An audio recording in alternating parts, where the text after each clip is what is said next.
안녕하세요. 백두산 금융연구소의 백두산입니다. 6월 17일 금요일 밤 10시 20분입니다. 오늘 좀 평상시보다 녹화가 좀 늦었네요. 양해 좀 부탁드리겠습니다. 미국장은 어제 다양한 긴축 우려들이 나오면서 그죠? 하락 마감을 했습니다. 다양한 긴축 우려라고 표현을 드렸는데 하나는 이제 FOMC 회의 이후에 그 회의 결과에 대한 재해석 그죠? 이런 측면에서 긴축 우려가 하나가 나왔던 거고, 또 하나는 이제 스위스 중앙은행에서 기준금리를 50bp를 인상했다라는 점, 이게 좀 서프라이즈 했다라고 보시면 되겠습니다. 그래서 긴축 우려 때문에 시장이 하락했다 보시면 되겠습니다.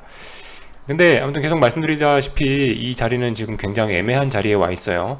대응이 좀 힘들다, 대응이 좀 쉽지 않다, 이렇게 계속 이야기를 드리고 있는데, 낙폭과대가 좀 어느 정도 좀 있단 말이에요. 단기 낙폭과대라고 할 만큼 빠졌어요. 단기 낙폭과대, 그죠?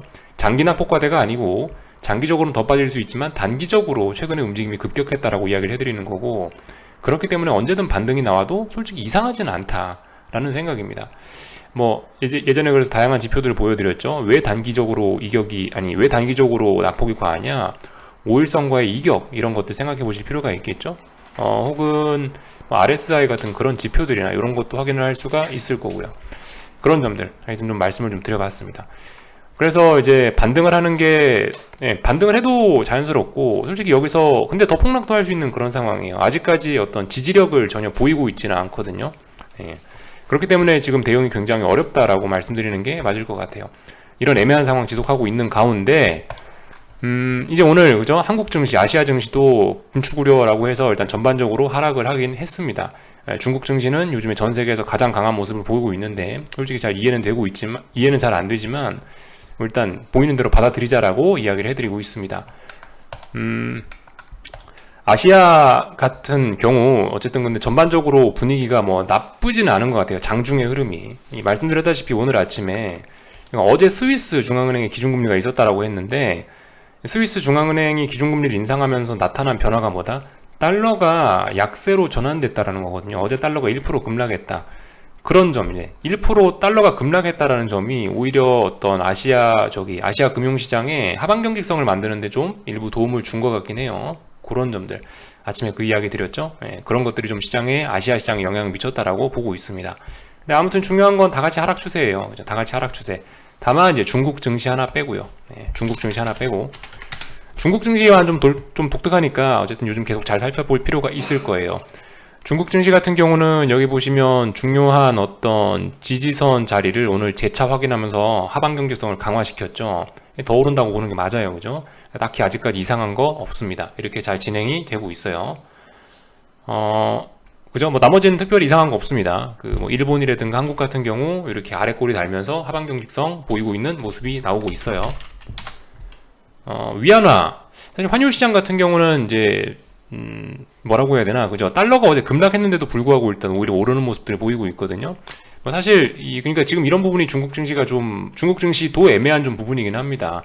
이게 환율이 빨리 안정이 좀 돼줘야지 좋을 텐데, 근데 말이죠, 이게 환율이 안정되지 않은 상황에서 지금 중국 증시만 짜불짜불 올라가고 있으니까 이거 좀 신뢰도에 좀 의심을 해볼 필요가 있긴 할 겁니다. 자, 그리고 말씀드렸다시피 좀 금융시장 전반적으로 분위기가 안 좋긴 하니까 이제 그런 점들 우리가 고려해서 중국 증시를 좀 보긴 봐야 될 겁니다. 근데 아무튼 이건 저의 생각일 뿐이고, 일단 올라가고 있으니까 올라가는 그대로 봐주자, 이 정도 이야기를 드려봤습니다.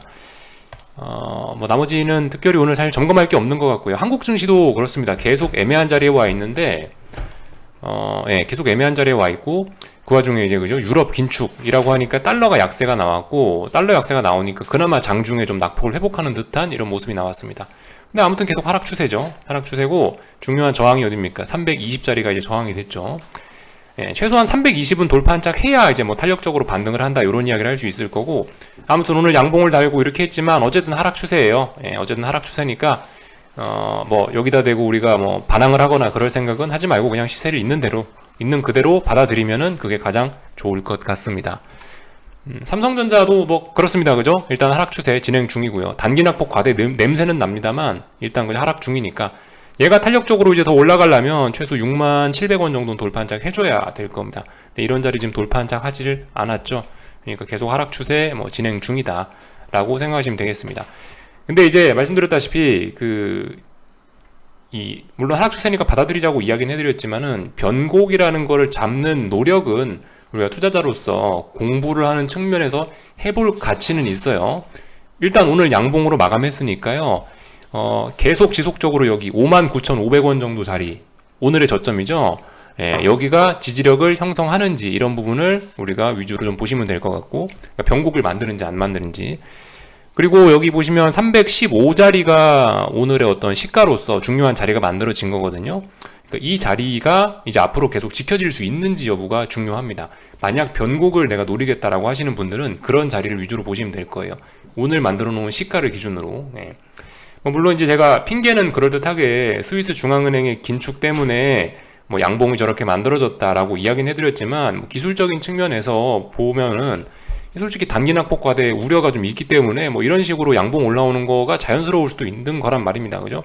그래서 아무튼 단기적으로 낙폭이 좀 과하니까 급락 출발하면 양봉이 올라오는데, 아무튼 그죠? 이제 양봉이 어쨌든 장중에 이제 슬슬 보인단 말이에요. 지금까지는 잘 안 보였던 양봉들이 6월 14일 그리고 6월 17일 이런 날 양봉들이 보이고 있기 때문에, 양봉이 보이면 일단 그죠? 하방 포지션 보시는 분들 입장에서는 약간 경계해야 될 필요가 있고, 반등을 노리는 분들, 변곡을 기다리시는 분들 같은 경우는 이제 이렇게 오늘 나온 양봉들이 어떤 그저 향후 상승 베팅을 위한 어떤 기준으로 활용될 수 있다는 거 생각해 보셔야 되겠습니다. 만약 상승 베팅 하시겠다라면 손절 기준은 굉장히 짧게 갖고 가시는 게 맞겠죠. 이거는 여차 잘못하면 또 급락이기 때문에 무조건 빨리빨리 도망을 가셔야 됩니다. 어느 때보다 좀 철저한 손절 기준이 필요하다라고 생각해요. 여차하면 도망가셔야 됩니다. 아무튼 중요한 건 하락 추세 중이니까요. 우리는 어떤 수익을 누적시키는 습관을 가지면서 기존 하락 포지션 보유자분들 계속 그냥 시간 보내는 게 중요해요. 그죠? 그런 것만 생각하셨으면 좋겠어요. 주식 투자자 입장에서 이게 사실 주식을 내가 계좌에 많이 들고 있고 이러면은 정말 시간이 안 가거든요. 그래서 아무튼 가장 제가 중요하게 생각하는 거는 어떤 시간을 잘 보내는 거, 그런 게 중요한데, 시간 잘 보내는 거. 그러니까 내가 이거를 하면은, 내가 어떤 이런 취미 생활을 하면은, 혹은 내가 일을 하면은 이 주식에 대한 어떤 생각을 좀 안 하면서 그렇게 시간을 보낼 수 있는 거거든요. 그런 걸 찾는 게 중요합니다. 하여튼 본인이 좋아하는 어떤 걸 하시면서 주식에 대해서 조금 있는 이런 것도 어떤 좋은 팁이 될 수가 있겠죠. 이 정도 말씀드리고, 오늘 원달러 환율 같은 경우는 이제 달러 약세에도 불구하고 사실 오늘 이렇게 상승 마감을 했다는 게 굉장히 좀 이례적인 점이긴 합니다. 그래서 보시면 전 고점에 대한 매물대를 거의 다 소화한 모습이고, 슬슬 이제 넘어가주는 게 맞지 않나 싶습니다. 이번 주 내내 여기서 전 고점 매물 소화했기 때문에 여기서 한 번만 이제 더 톡 올라주면은, 그죠? 이제 다음 주는 이제 더 올라주는 게 자연스러울 거예요. 그죠? 그렇게 생각하시고 보시면 되겠습니다. 그래서 원달러 환율 같은 경우 지금 1,300원이 가장 중요해요. 근데 사실상 이건 넘어갔다라고 보는 게 맞을 거고, 하여튼 1,300원 넘어가면 이제 진짜 변동성이 커질 수 있겠죠? 원달러 환율에요. 그래서 이제 1,300원 넘어가 버리면은 어떻게 된다? 2008년 금융위기 때나 혹은 IMF 때 97년도 그때 환율 레벨까지 이제 올라갈 수 있다라는 그런 가능성 열어놔야 된다고 했죠. 그런 점들 기억하시면 될 것 같아요. 그러니까 이게 분위기가 이런데, 환율도 저렇고 주식 시장도 분위기가 이런데, 이런 상황에서 반등을 베팅하는 거는 기왕이면 안 하셨으면 좋겠다. 근데 솔직히 그 투자자 입장에서 재미는 있습니다. 그죠? 근데 재미있다고 우리가 재미있으려고 주식하는 건 아니니까요. 우리는 추세에 순응했으면은 그게 가장 좋겠다라고 말씀을 드리고 있습니다. 이 정도 이야기하면 될 것 같고요. 아무튼 오늘 양봉을 만들었지만 당연히 더 빠질 수 있는 거예요. 하락 추세니까. 이 정도 이야기 해드리고, 하여튼 그죠? 이번 주에 선물 340을 붕괴시킨 겁니다. 그러니까 이번 주에 한국 증시는 이제 다시 그 지난 지루한 박스권 자리라고 표현을 해도 될까요? 그런 자리까지 일단 다 내려온 거예요. 자, 여기 보시면은 340이라는 자리 있죠? 340이라는 자리. 341한 자리에 341한 자리가 이번 주에 FOMC 회의를 기반으로 해서 완전히 두 차례 붕괴된 거거든요. 여기 중간에 언제 한번 붕괴됐었고, 이번에 또 한번 붕괴된 겁니다. 341한 자리가요. 근데 340은 2018년 고점 자리이기 때문에, 그죠? 이 자리는 붕괴가 되면은 코스피의 어떤 완연한 겨울로서 진입, 이런 걸 의미할 수 있기 때문에 잘 보셔야 된다라는 거 말씀을 드리겠습니다. 하여튼 340 붕괴가 이번 주에 굉장히 큰 사건입니다. 하여튼 이번 주에 전반적으로 삼성전자고 코스닥이고 뭐고 간에 전부 다 중요한 저항들을 다 와장창 붕괴시켰습니다. 이번 주는 굉장히 의미가 큽니다. 어떤 하락 추세를 강화시켰다라는 그런 의미가 다 있을 거예요. 코스닥 같은 경우도 그죠? 여기 1200 코스닥 150 지수도 1200짜리를 이제 와장창 이번에 붕괴시켰고 저점을 낮추고 했으니까 당연히 하락 추세죠.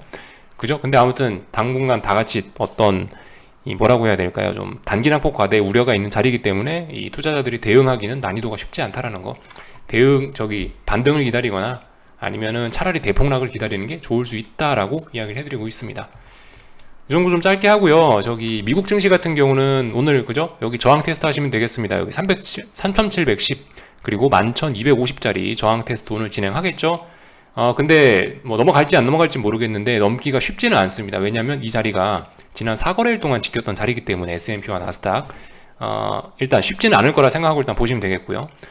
일단 그죠? 어쨌든 미국 증시도 하락 추세 진행 중이에요. 그리고 심지어 말씀드렸다시피 이게 차분한 하락이 지금 진행 중인 거기 때문에 솔직히 좀 그죠? 미래가 별로 좋아 보이지는 않습니다. 뭐 미국 증시 사실 딱히 뭐 드릴 이야기 없어요. 지금 아직까지 어떤 뭐 반등의 신호 이런 것도 잘 보이지 않고 지지력도 없고 이러기 때문에 굉장히 주의하셔야 될 자리다라는 거. 그리고 빅스의 입장에서도 한번 봐야겠죠, 그죠? 빅스 33.4 넘어가나 안 넘어가나 봐야 되는데 솔직히 오늘 분위기상 뭐 넘어갈 것 같지는 않아 보입니다. 이거 넘어간다는 게 쉽지 않거든요. 근데 이렇게 이거를 안 넘어가고 계속 여기 이 아래에서 논다라고 한다면은 진짜 증시는 더욱더 고통스러운 미래를 맞을 수 있겠습니다. 그죠? 차라리 매를 먼저 맞는 게 더 깔끔할 수 있어요. 매를 먼저 맞는다는 게 뭐냐? 빅스가 차라리 빨리 80을 한번 찍고 풋대박이 나는 게 이 증시를 안정시키는데 오히려 좋을 수 있다라는 거. 뭐 기본적인 분석 관점에서 이렇게도 이야기해 드릴 수 있겠죠. 하락 추세의 끝은 거부할 수 없는 악재가 만들어낸다는 거. 호재가 추세를 끝내는 것이 아니고 하락 추세를 끝내는 게 호재가 아니라고요. 오히려 더 큰 엄청난 악재가 투매를 만들면서 이게 이제 하락 추세를 끝내고 상승 추세로 전환을 시킨다는 거. 보통은 이렇습니다. 보통은 이런 경우가 많다는 걸 생각하시면 좋을 것 같아요. 뭐 금리 그죠? 금리 같은 거 여기 전고점 자리가 중요하겠죠? 여기 지지력 테스트 잘 보시면 되겠고요. 달러 같은 경우는 여기 전고점 테스트가 뭐 이제 전고점 자리가 저항이 됐죠? 다시 가려면 여기 전고점 자리 중요한 자리 넘어가야 됩니다. 이 정도 이야기를 드렸고요. 하여튼 이번 주에 굉장히 큰 일들이 좀 많이 있었네요. 한 주간 수고들 많으셨고 그 비트코인 같은 거 그죠? 3만 달러 이거 이번 주에 붕괴됐다는 게 굉장히 의미가 크겠죠? 그죠? 이번 주에 하여튼 이 상징적으로 중요한 일들이 되게 많았습니다. 비트코인이라는 게 뭐예요? 어떤 전 세계 금융시장에 혹은 뭐 버블의 뭐 대장 이렇게 볼 수가 있지 않겠습니까? 근데 대장이 돌아가셨다라는 게 상당히 의미가 큰 겁니다. 이런 점들 하여튼 이번 주 굉장히 변동성이 심했는데요. 뭐 하여튼 딱히 드릴 이야기가 없습니다. 그냥 뭐 이런 상황이 지지와 저항이나 체크하면서 하는 거고 어설프게 샀다 팔았다 하느니 솔직히 가만히 있는 게 가장 나을 수도 있긴 있습니다. 추세는 잘 진행 중이니까요. 근데 이제 솔직히 단기 낙폭과다 이런 이야기하고 반등을 노리고 싶은 게 이제 우리 일반적인 투자자들의 심리일 수 있는데 그런 거는 좀 이제 그죠? 우리가 재미로 주식하는 건 아니니까 좀 내려놓으시는 게 어떻겠냐 요 정도 이야기 좀 드리고 싶습니다. 그냥 뭐 받아들여야 된다 요런 이야기 드리고 싶네요. 그죠? 오늘 밤에 뭐 특별히 이벤트가 있거나 경제 지표가 발표가 되는 건 없었고 유로존 유로존 물가 지표가 발표됐는데 뭐 제 생각엔 어제 충격이 좀 거세서 그런지 딱히 이거에 대한 반응은 일단 없는 것 같고 조용한 것 같고요. 그리고 파월의장이 연설하긴 했는데 이게 사실 뭐 엄청난 영향을 준 거는 아닌 것 같습니다. 지금 시장이 중요하게 생각하는 건 파월의장이 경기 침체냐 아니면은 뭐 인플레냐 이런 거 이야기하는 거를 기다리고 있는데 보시면 뭐 디지털 US 달러 이야기를 하고 있기 때문에 뭐 가상화폐 뭐 이런 관련된 분야죠. 그러니까 뭐 이게 딱히 시장에 영향을 미치는 그런 이슈는 아닌 것 같습니다. 요 정도 체크만 하고 마치겠습니다. 궁금한 거 리플 남겨주시고 여기서 마치겠습니다. 한 주간 수고들 많으셨고 다음 주에 뵙도록 하겠습니다.